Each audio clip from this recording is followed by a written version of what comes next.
আজ দেখে নিন বন্ধুরা, আলু মটরের নিরামিষ ঘুগনি। প্রথমে রাত্রিতে মটরগুলি ভিজিয়ে রাখুন, পরদিন সকালে একটি কুকারে আলু ও মটর ভালো করে দুটো সিটি দিয়ে নুন হলুদ দিয়ে সেদ্ধ করে নিন।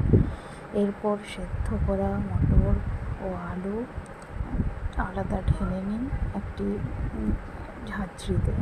এরপর কড়াইয়ে অল্প তেল নিয়ে তাতে তেজপাতা, শুকনো লঙ্কা, আদা বাটা, জিরে বাটা দিয়ে ভালো করে কষিয়ে আলু মটরটি ঢেলে দিন।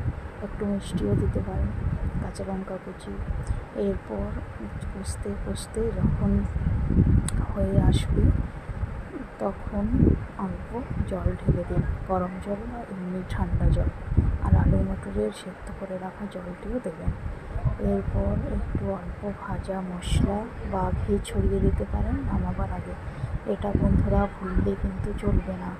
শেষে একটু গরম মশলা বা কেউ কারি পাতা বা অল্প ঘিও দিতে পারেন। দেখবেন ঘুগনির স্বাদ খুব সুন্দর হয়েছে।